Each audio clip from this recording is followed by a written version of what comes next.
इसका उद्देश्य एकमात्र भगवत प्राप्ति है और मेरे को निश्चित इसी जन्म में भगवत प्राप्ति होगी, क्योंकि प्रभु ने विधान रचा है। इसलिए मुझे अब किसी भोगों का संकल्प नहीं बनने देना। राधा राधा राधा।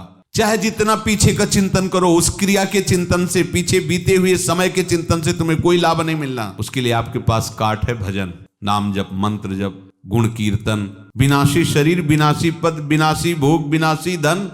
शरीर छूटा क्या लेके जाएगा? अपने द्वारा अपना उद्धार करो। श्रद्धा अपनी, उपदेश गुरुदेव के, अनुभव आपका। साधक को चाहिए कि संकल्प से रहित हो जाए। मन में होने वाली स्फुरणा यदि संकल्प का रूप धारण ना करे तो स्फुरणा तुम्हारा कुछ नहीं बिगाड़ पाएगी, वो स्वतः नष्ट हो जाएगी। स्फुरणा होने से हानि नहीं है, पतन नहीं है, वो स्वयं नष्ट हो जाएगी। परंतु स्फुरणा को अगर संकल्प में बदल दिया तो संकल्प से हानि हो जाएगी। संकल्प बना लिया, ऐसे ऐसे ऐसा कर लेते हैं, ना भी करो तो भी उसके करने का जो परिणाम है वो आपके हृदय में आ गया। संकल्प ऐसा ऐसा कर देते हैं तो परिणाम जो उसका मलिनता है वो आपका उसी समय हृदय हो गया। और अच्छा भाव यदि यही भगवान के प्रति कर लिया जाए, भगवत सेवा के लिए कर लिया जाए, तो क्रिया हो या ना हो आपका हृदय पवित्र हो रहा है। पर ये जो संकल्प राग और द्वेषात्मक जगत की बात है, प्रभु के मार्ग में प्रभु के लिए जो भावना बनाई जाती है उसे संकल्प नहीं कहते, उसे भावना कहते हैं। भावोत्सवेन भजताम। संकल्पों का त्यागी ही साधक है, उपासक है, जिज्ञासु है। संकल्पों का त्याग किए बिना कोई अपने मन की जो चाहते हैं उनको मिटा नहीं पाएगा। उनको मिटाए बिना कोई योगी नहीं हो सकता, चाहे ज्ञान योगी हो, चाहे भक्ति योगी हो, चाहे कर्म योगी हो। और योगारूढ़ हुए बिना किसी को भगवत साक्षात्कार नहीं होता। योगारूढ़ हुए बिना किसी को भगवत साक्षात्कार नहीं होता। मनुष्य जन्म की सार्थकता है प्रभु में प्रेम हो जाना। इसी प्रेम से समस्त दुखों का नाश हो जाता है, समस्त पापों का नाश हो जाता है। पर बिना संकल्प का त्याग किए कोई प्रेमी नहीं हो सकता। इसीलिए प्रभु बार बार कह रहे हैं कि आप अपना संबंध किसी व्यक्ति, वस्तु, स्थान से नहीं, मेरे से कीजिए। आप संकल्प मत कीजिए, आप मेरी आज्ञा अनुसार करिए। उपासक को भगवद आज्ञा, शास्त्र भगवद आज्ञा, वो संकल्प क्यों करेगा? जैसी आज्ञा वैसा कर रहा है। संकल्प त्याग के लिए कुछ उपाय हैं। पहली बात, प्रभु हमारे हैं। प्रभु ने मुझे अपनी प्राप्ति के लिए ही मनुष्य जन्म दिया है, अपनी तरफ से। अब इसमें हमारा उद्धार निश्चित है। ये अमूल्य मनुष्य जन्म प्रभु ने दिया है अपनी प्राप्ति के लिए, इसमें उद्धार हमारा निश्चित है। इसलिए अब हम भोगों का कोई संकल्प नहीं करेंगे, अब हम भगवत प्राप्ति के मार्ग में चलेंगे। इससे आपको बल मिलेगा, इससे आप व्यर्थ के संकल्पों को रोक सकेंगे। जहां कोई संकल्प बनने लगे तहां ये बात वहीं अंदर ही अंदर चलाने लगो, ये जन्म केवल भगवत प्राप्ति के लिए नहीं, नहीं, हम भोगों का संकल्प नहीं कर सकते, वो कट जाएगा। दूसरा, उपासक को अपने कर्तव्य का पालन करना है, जो गुरुदेव आज्ञा कर रहे हैं, जो संत महापुरुष जन, जो शास्त्र, उसमें हमारा संकल्प क्या? उनकी आज्ञा का पालन कर रहे हैं, अपने कर्तव्य का पालन कर रहे हैं। हमारा अपने सुख के लिए कोई संकल्प नहीं है। हमारा सुख तो गुरु आज्ञा पालन में है, भगवद आज्ञा पालन करने में है। इसलिए मैं संकल्प में नहीं फंसूंगा, जो आज्ञा है उसी के अनुसार चलूंगा, अर्थात अपने कर्तव्य कर्म को करूंगा। संकल्प कर्तव्य कर्म करने के लिए नहीं होता, वो तो स्वाभाविक है, सहज कर्म है। भगवद आज्ञा का पालन करना, गुरु आज्ञा का पालन करना। उपासक को इस बात पर दृढ़ रहना चाहिए कि एकमात्र प्रभु की सत्ता है, संकल्पों की सत्ता नहीं है। इसलिए हमें कोई संकल्प नहीं करना। प्रभु है, जैसा चाहेंगे वैसा कराएंगे, हम क्यों संकल्प करें? ना किसी संकल्प में राग, ना किसी संकल्प में द्वेष। हमारा उससे संबंध ही नहीं है। समझ में आ रहा है? पहला, हमारा जन्म भगवान की कृपा से हुआ है मनुष्य शरीर में। इसका उद्देश्य एकमात्र भगवत प्राप्ति है और मेरे को निश्चित इसी जन्म में भगवत प्राप्ति होगी, क्योंकि प्रभु ने विधान रचा है। इसलिए मुझे अब किसी भोगों का संकल्प नहीं बनने देना। राधा राधा राधा। हमें कोई संकल्प करके कार्य नहीं करना, हमें भगवत आज्ञा गुरु आज्ञा का पालन करना है, संकल्प के द्वारा नहीं। ध्यान दीजिए, उपासक संकल्प के द्वारा साधन नहीं करता, उपासक गुरु आज्ञा शास्त्र आज्ञा का पालन करता है, उसे ही कर्तव्य कर्म कहते हैं। तीसरा, मेरे प्रभु सर्वसमर्थ विराजमान हैं, मुझे संकल्प करने की क्या आवश्यकता है, वो जैसा चाहेंगे वैसा कराएंगे। चौथा, उपासक को विचार करना चाहिए कि हमने पहले न जाने कितने हजारों सैकड़ों संकल्प किए, उसे हुआ क्या है? कुछ हुआ है क्या? आगे के लिए हम संकल्प करें, कुछ कर पाएंगे क्या? अगला सेकंड है भी कि नहीं हमें पता नहीं, क्या संकल्प? तो हमें वर्तमान का चिंतन बर्बाद नहीं करना। प्रभु अभी हमारे हैं, पहले भी हमारे थे, आगे भी हमारे रहेंगे, उनके लिए संकल्प करने की जरूरत नहीं है। जो अपने हैं उनकी प्राप्ति के लिए संकल्प की जरूरत नहीं, चिंतन की जरूरत है, चिंतन की जरूरत है। जो अपने हैं उनका चिंतन करो। तो पीछे के संकल्प के लिए, आगे के संकल्प के लिए हम समय बर्बाद क्यों करें? वर्तमान में हम प्रभु का चिंतन कर रहे हैं, यही हमारा भगवत प्राप्ति का स्वरूप है। अगर प्रभु का वर्तमान में चिंतन छोड़ करके आगे क्या होगा, पीछे जो हुआ उसका चिंतन, समय को बर्बाद करना है, उससे लाभ कुछ नहीं मिलेगा। वर्तमान का समय भगवत चिंतन नहीं जा रहा है, लिख लो, आगे अमंगल है। चाहे जितना पीछे का चिंतन करो, उस क्रिया के चिंतन से, पीछे बीते हुए समय के चिंतन से तुम्हें कोई लाभ नहीं मिलना। क्या करो? भगवत चिंतन करो, पीछे के हुए अपराध और गलतियों का समापन, जड़ से नष्ट, वर्तमान का भगवत चिंतन, और आगे लिख लो आपका भविष्य परम मंगलमय होगा। यदि वर्तमान में भगवत चिंतन चल रहा है तो वर्तमान में हमें संकल्प विकल्प बिल्कुल नहीं करना। ये संकल्प अगर हमारा बनता रहा तो फिर हमारा जन्म बनता रहेगा। संकल्प मिटाना है। अपने आराध्य देव का बल यदि हृदय में तुम्हारे आ गया तो तुम्हें परास्त कौन कर सकता है? क्यों? क्योंकि उसी आराध्य देव के बल से तो माया बलवान है। माया में सामर्थ्य किसकी है? आराध्य देव की शक्ति ही तो है वो, और हम आराध्य देव की भक्ति रूपी शक्ति से युक्त हो रहे, अब माया परास्त नहीं कर सकती। इंद्रियों के भोगों में जो इच्छा पूर्ति की, सुख लेने की भावना है, यही हमें बांधती है। कोई मनचाही भोग सामग्री मिल जाए, मनचाही वस्तु मिल जाए, मनचाहा व्यक्ति मिल जाए, मनचाही परिस्थिति रहे, मनचाही घटना घटे, यही सबकी मांग रहती है। देखो ना, यही सबकी मांग रहती है। हमारी मनचाही बात हो जाए, मनचाही भोग मिल जाए, मनचाही परिस्थिति हो, मनचाही ही व्यक्ति हो, जो मेरे मन के अनुसार हो, ऐसी मांग रहती है। और जो इस मांग से युक्त रहता है वो परमार्थ का पथिक नहीं होता है। ध्यान रखना, जो मनचाही में राजी है, इच्छा पूर्ति में सुख लेना चाहता है, वो इंद्रियों का गुलाम, विषयों का गुलाम, उस सच्चिदानंद प्रभु की दासता की तरफ कैसे बढ़ पाएगा?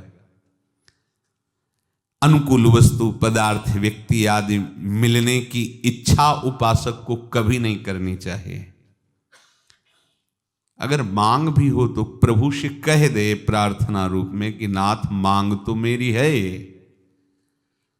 पर यदि आपको सही लगे तो देना, मत देना। फिर यदि आपका विस्मरण हो जाए, आपके मार्ग से गिर जाऊं तो नाथ मैं 1000 बार मांगू तो भी आप मत देना। इतना तो प्रार्थना कर ही सकते हो।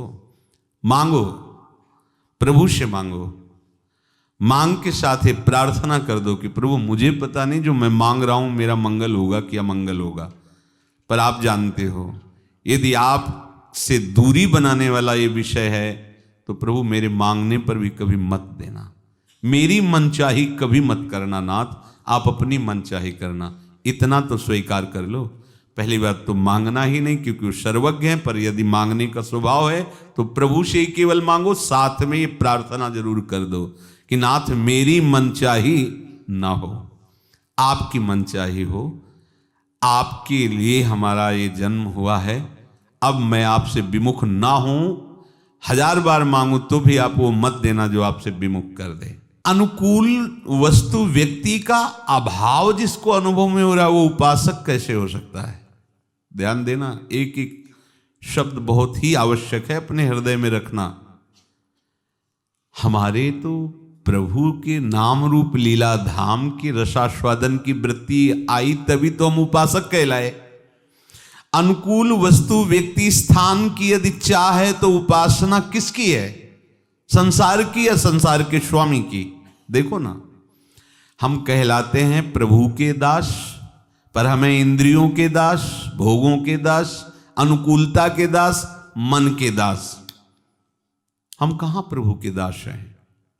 अंदर से देखिए तो किसी भी अनुकूलता प्रारब्ध के अनुसार आ सकती है मनचाही वस्तु, पर आपको अपनी इच्छा पूर्ति नहीं करनी, सुख भोग नहीं करना, क्योंकि सुख है नहीं, वो फंसाने के लिए माया ने भेजा है।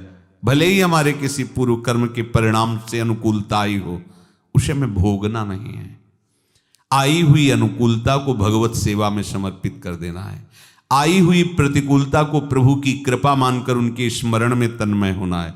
अनुकूल प्रतिकूल दोनों से बच जाएगा, वही समतुल योगारूढ़ माना जाएगा, वही योगारूढ़ है। निर्वाह मात्र के लिए, शरीर निर्वाह मात्र के लिए शास्त्र सम्मत विषयों को स्वीकार करना अनुकूलता का भोग नहीं कहा जाता।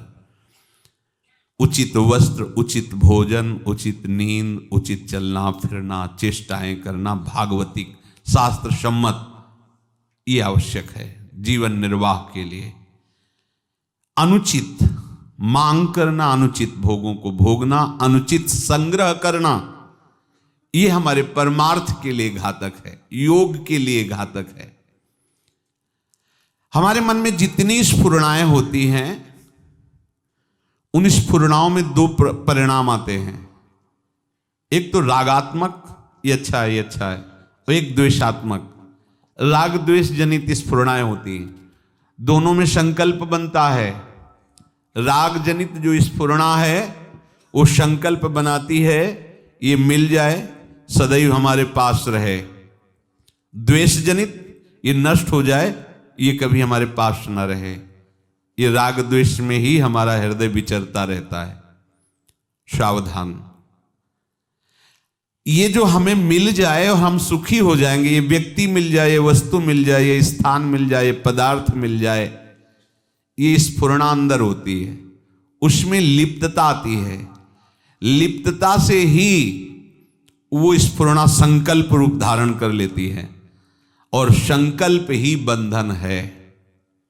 सर्व संकल्प सन्यासी, चाहे वो भक्त हो, चाहे वो योगी हो, चाहे वो ज्ञानी हो, अगर हृदय में भोगों का संकल्प, संसार की नाना प्रकार की पद प्रतिष्ठा का संकल्प, तो हरि पार्षद बनने की योग्यता नहीं आएगी।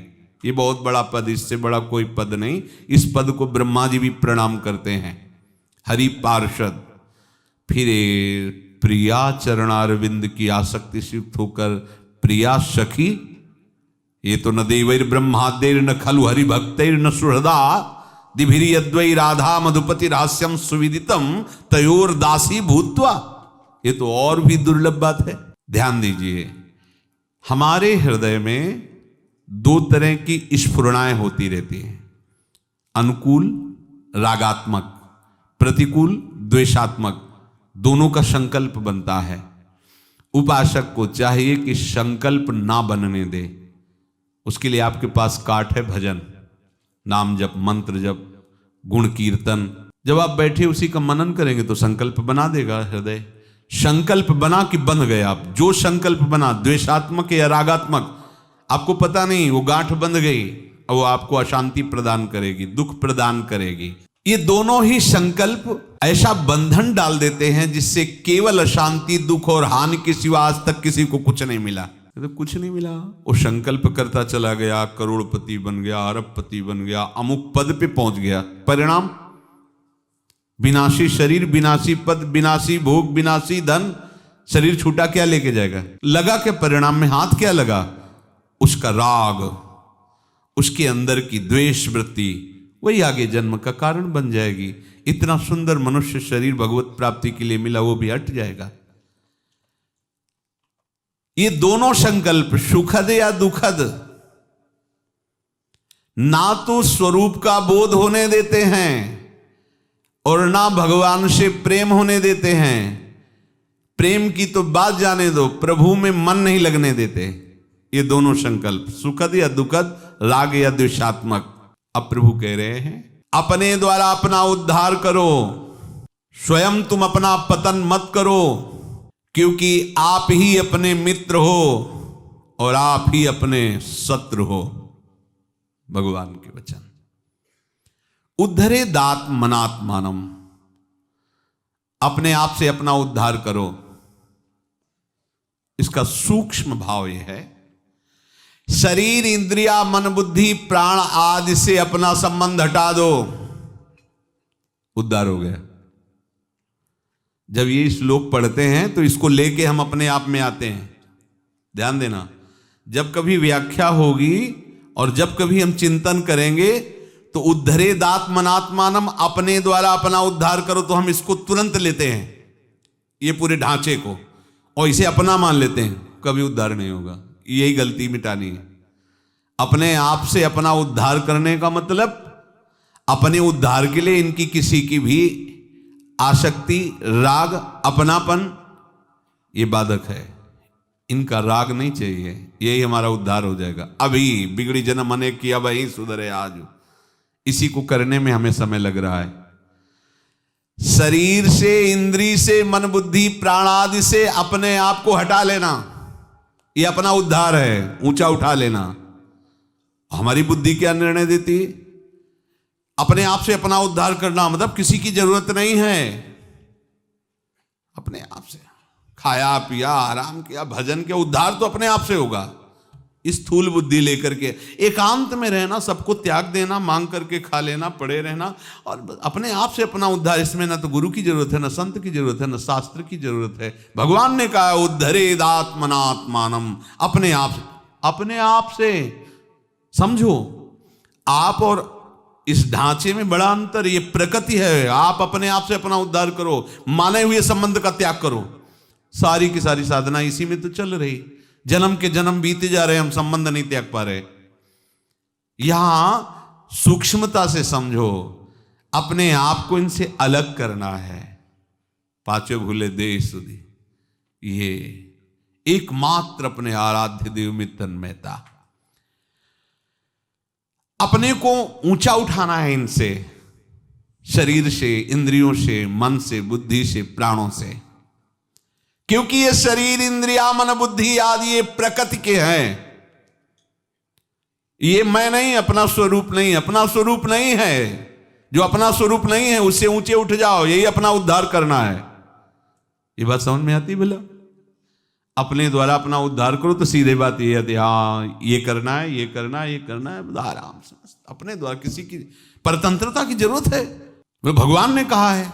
फिर ये शंका हो जाती है कि फिर ईश्वर के द्वारा उद्धार होता है, गुरुदेव के द्वारा उद्धार होता है, संत महात्माओं के द्वारा उद्धार होता है, शास्त्र के द्वारा उद्धार होता है, तो ये भगवान कह रहे हैं उद्धरे दात्मनात्मानम, तो फिर इसका क्या अर्थ होगा?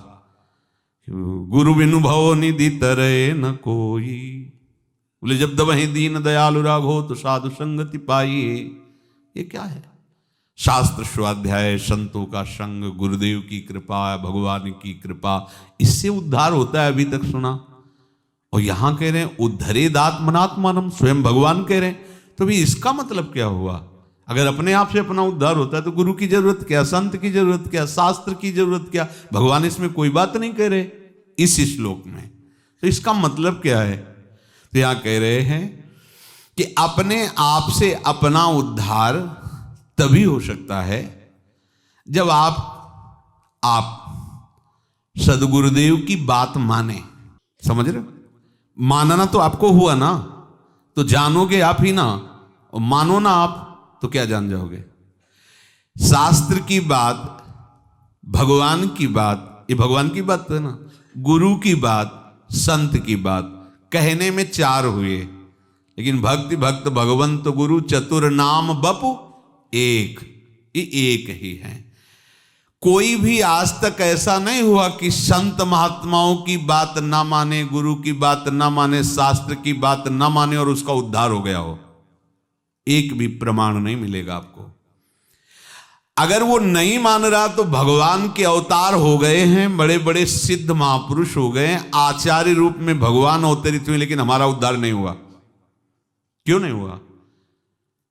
क्या हम रामावतार में नहीं थे, कृष्णावतार में नहीं थे? ये आचार्य महापुरुष जन प्रकट हुए तब क्या हम नहीं थे? क्या होंगे? क्योंकि जीव अविनाशी है, बराबर चक्र चल रहा जन्म मरण का, तो किसी कोने में मेढक दीमक बने हुए चाहे भले पड़े हो, लेकिन थे ना। तो अगर हम बात मानने वाले स्वरूप में होते तो हमारा कल्याण हो गया होता। वो बात हम तक पहुंची ही नहीं, या तो हम माने ही नहीं, दोनों बातें हैं। होगा कल्याण आपसे ही आपका, क्योंकि स्वीकार आपको करना है। पर बात क्या स्वीकार करनी है? जो है उसका परिचय गुरुदेव देते हैं। मोक्ष मूलम गुरु कृपा, वो कृपा करके जो उपदेश करते हैं, संत कृपा करके जो उपदेश करते हैं, शास्त्र कृपा करके जो सिद्धांत वर्णन करते हैं, ये सब भगवान के ही उपदेश है। संतों के हृदय में गुरुदेव के रूप में, शास्त्र रूप में भगवान ही विराजमान है। श्रद्धा अपनी, उपदेश गुरुदेव के, अनुभव आपका अनुभव। श्रद्धा आप नहीं किए, माना नहीं, तो उपदेश लाख हो रहे हैं, क्या कल्याण कर देगा कोई? अगर ना मानने से संत जन कल्याण कर देते तो अब तक कोई विषयों में फंसा ही नहीं होता। संतों का ऐसा मृदुल स्वभाव होता है कि वो अपनी तरफ से सबका कल्याण कर देते। पर कह रहे हैं ईश्वर संत सदगुरुदेव बिना हमारी श्रद्धा के हमारा कल्याण करने में समर्थ नहीं है। कौन कौन? ईश्वर और संत और सदगुरुदेव। ईश्वर भी लिखा है। हमारी श्रद्धा और हमारा मानना ये हमारा कल्याण करेगा। अगर हम सदगुरुदेव की बात ना माने, संत की बात ना माने, भगवान की बात ना माने, तो हमारा कल्याण नहीं होगा। तो इसमें मुख्य कल्याण करने वाला कौन हुआ? आप यदि अपना कल्याण ना करें तो आपका कोई भी कल्याण नहीं कर सकता। इसीलिए भगवान करे उद्धरे दात मनात्मानम, आप अपने द्वारा अपना कल्याण